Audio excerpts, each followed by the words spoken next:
Mr. Dodaro. Good morning, Mr. Chairman, Ranking Member Issa, members of the committee. I'm very pleased to be here today to discuss GAO's work regarding the Home Affordable Modification Program. As been pointed out this morning, we issued a report last July looking at the program. Right now, there's been a lot more trial modifications put in place than permanent modifications that's been pointed out so far. 1.1 million trial modifications were put in place. 800,000 of those are still active, and less than 200,000 have been achieved permanent modification. But it's also important to look at the trends. If I might direct your attention to our chart over here, the top line is the trial modifications that have been started. And as you can see, they peaked around last September, October timeframe, and since then have been declining.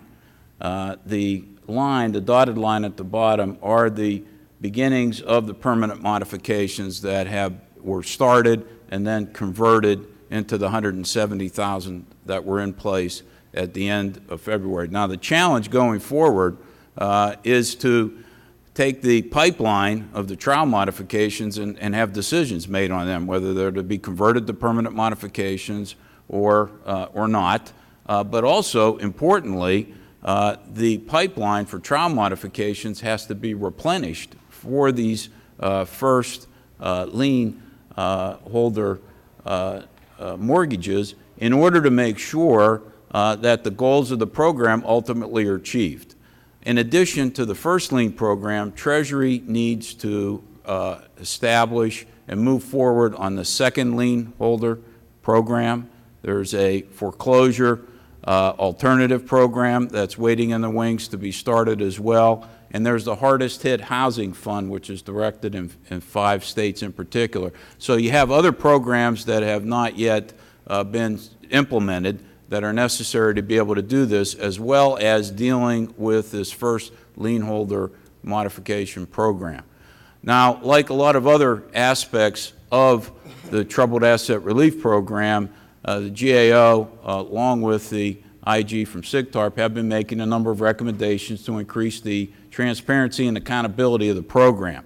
Treasury's taken some steps to address our recommendations last July, but has yet to fully implement many of them. First, we had recommended that they establish performance metrics and benchmarks, which would include the numbers target for permanent modifications as well. They also had not yet resolved compliance issues associated with remedial actions or penalties for servicers that were not complying with the program. We also suggested they regularly update the number of people who could be helped through this program because of evolving economic and other circumstances.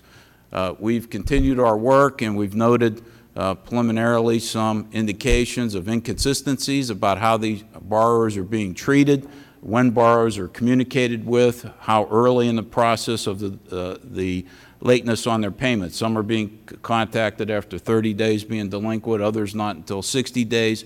So there's inconsistencies in terms of the criteria that are put forth.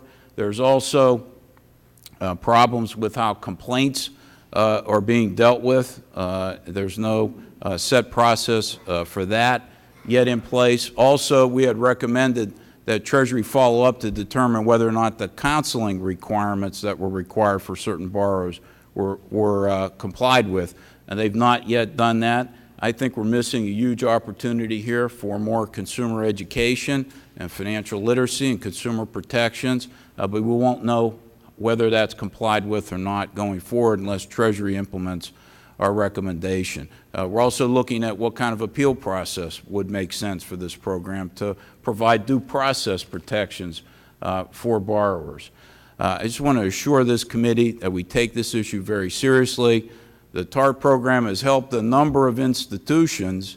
It needs to have similar help offered to households to afford them the protections going forward. We will continue our work looking at whether or not this program is achieving its objectives, whether or not it's being managed effectively and carried out properly and prudently in the best interest of the American citizens. So I Thank you for your time this morning. I'd be happy to answer questions at the appropriate time.